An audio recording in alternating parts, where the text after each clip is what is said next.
చంద్రబాబు నాయుడు గారు మాటలు ఎలా ఉంటాయంటే, ఇప్పుడు 4K అనేది చెప్పారు, అంటే డబ్బున్న వాళ్ళు పేదవాళ్ళకి సాయం చేయమని.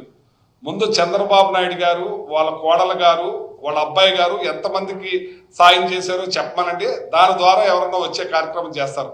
అలాగే ఇప్పుడు సాఫ్ట్వేర్ వాళ్ళు వ్యవసాయం చేస్తాకు వస్తున్నారంటే మీరు ఎప్పుడు వ్యవసాయం దండగా అంటారు, కానీ అంటే ఈయన మాటలతో బతికేస్తూ ఉంటారు. ఎలక్షన్కి ముందు ఏం చెప్పారండి, మేము బటన్ నొక్కలేరా, పడుకున్న ముసలమ్మ నొక్కితే బటను, ఆయన నొక్కేదేంటి అని అన్నారు. ఇప్పుడు బటన్ నొక్కాలంటే భయం వేస్తుంది అన్నాడు. ఆయన మాటలకి చేతలకి పొంతనే ఉండవు. ఓన్లీ ఆ సినిమా చూసి ఆహనా పిల్లటి సినిమాలో కోడిని ఏలారగట్టి ఉత్తన్నం తినేస్తూ ఉంటారు.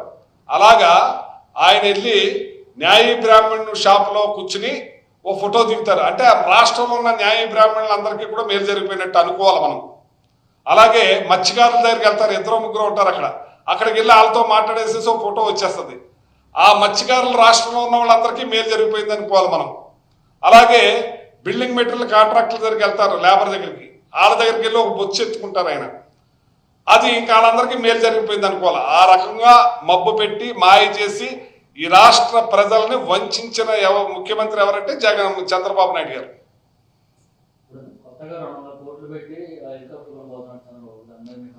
అందులో డౌటే ఉంది, ఏమాత్రం సందేహం లేదు.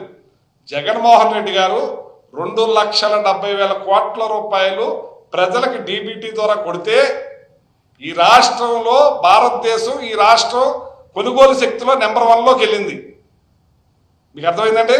రూపాయి జాగ్రత్త చేసి ప్రజలకి డీబీటీ ద్వారా జనానికి డబ్బు కొడితే కొనుగోలు శక్తి పెరిగి భారతదేశంలో నెంబర్ 1లో ఉన్నాం. వ్యాపారస్తులు బాగున్నారు, బిల్డింగ్ సైట్లు అమ్ముకునే వాళ్ళు బాగున్నారు, వ్యాపారస్తులు అందరూ కూడా బాగుండి రాష్ట్రం కూడా జిఎస్టీలో నెంబర్ 1గా ఉండి రాష్ట్రం కూడా బాగుంది.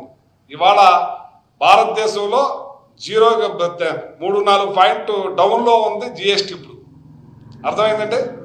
చేత ఆయన ఎప్పుడు కూడా జిఎస్టీ ఇంకా పడిపోయేటట్టు, రాష్ట్రం అప్పుల పాలు అయిపోయేటట్టు ఆయన హెలికాప్టర్లు కొంటారు, ఇంకేదన్నా కూడా కొనడానికి కూడా సందేహం లేదు. ఎందుకంటే జగన్మోహన్ రెడ్డి గారు అప్పుడు ఒక స్పెషల్ ఫ్లైట్ ఆయన ఒక్కడే వాడేవారు, ఆయనే హెలికాప్టర్లు తిరిగేవారు. ఇవాళ పవన్ కళ్యాణ్ గారి స్పెషల్ ఫ్లైట్ హెలికాప్టర్, వాళ్ళ అబ్బాయి మన లోకేష్ గారు హెలికాప్టర్ స్పెషల్ ఫ్లైట్, తండ్రి హెలికాప్టర్ స్పెషల్ ఫ్లైట్. మరి ఇప్పుడు ఏమైపోయిందండి? ఇవాళ సంవత్సరం తిరగకుండానే 1,70,000 కోట్లు అప్పు చేసేసారు ఈ రాష్ట్రం. మరి శ్రీలంక కన్నా పేద దేశం ఏదో ఉందో చూడండి, ఆ దేశం పేరు చెప్పాలి ఇప్పుడు మనం.